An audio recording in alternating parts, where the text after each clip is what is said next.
Bonjour à tous et bienvenue dans cette nouvelle vidéo. Alors format un peu différent puisque je n'utilise pas le logiciel que j'utilise d'habitude, simplement parce qu'ici la vidéo sera assez courte et je voulais pouvoir l'enregistrer assez rapidement, mais je pense que ce sera quand même utile, en tout cas dans un cas très précis si vous le rencontrez.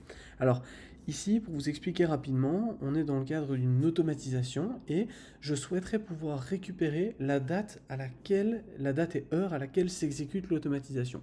C'est utile dans plein de cas. C'est utile dans le cas où je souhaite dire par exemple à quelle date a été envoyé un email qui est envoyé par automatisation, à quelle date, par exemple ici c'est après la soumission d'un formulaire, je dois créer un autre record. Et bien cet autre record, je veux qu'il ait la date, qu'il porte la date à laquelle a été soumise le formulaire. Et donc une alternative à ça, ce serait par exemple de créer un champ created on sur le record d'origine, mais j'en ai pas spécialement besoin maintenant et ça m'ennuie peut-être de rajouter un champ inutilement. Voilà. Et puis pour moi, c'est peut-être pas utile de le rajouter au niveau de la table puisqu'on peut le rajouter directement au niveau de l'automatisation. En fait, ici, pour vous montrer ça en pratique, c'est que j'ai une date de début et ici, je voudrais la date du jour. Et là, la date du jour et du moment. Donc j'ai soit les valeurs statiques. Quand je vais dans les valeurs statiques, je peux choisir une date ou bien je peux dire today. Mais quand je mets today, c'est le today maintenant. C'est-à-dire que ça ne va pas changer à chaque fois que je l'exécute. Donc les valeurs statiques, déjà, c'est pas possible, ça ne va pas fonctionner. Donc là, je dois passer en valeur dynamique. Quand je fais valeur dynamique, j'ai la possibilité d'aller prendre des datas qui viennent d'étapes précédentes, soit du trigger, soit d'actions précédentes. Malheureusement, je vois que dans mon trigger, je n'ai pas d'informations, de date, etc. Donc je pourrais effectivement l'avoir en rajoutant un champ created on. Dans ce cas-ci, ça fonctionnerait, mais je ne suis pas non plus certain que ça fonctionnerait dans tous les cas.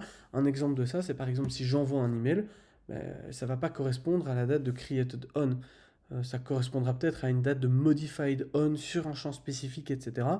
Mais bon, c'est un peu de chipotage parce que si à chaque fois vous devez créer un champ modified on pour une automatisation spécifique, ça commence à faire beaucoup de champs. Donc ici, moi j'utilise une astuce qui est assez simple, qui est d'utiliser un script. Et ce script, son seul rôle, ça va être de retourner la date courante. Et ça en JavaScript, c'est très simple.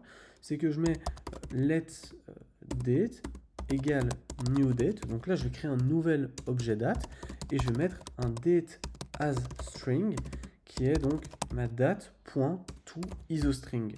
Et je vais juste faire un output.set. Et donc, les scripts fonctionnent en leur passant des inputs. Les inputs, vous les voyez ici à gauche. Donc là, on pourrait rajouter quelque chose. Moi, dans ce cadre-ci, j'en ai pas besoin.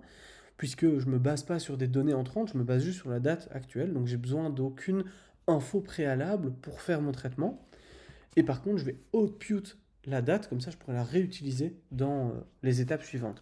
Et donc là, je vais mettre juste current date et je vais mettre la date as string, comme ceci. Et quand je teste ça, eh bien, on va voir que l'output qui me donne, c'est le current date qui est égal à la date actuelle. Et donc je vais simplement rajouter get current date time ici, comme ça on a une petite description. Et dans mon create record maintenant, eh bien, je peux aller donc passer en dynamique et faire un plus et aller prendre dans l'étape run a script la current date.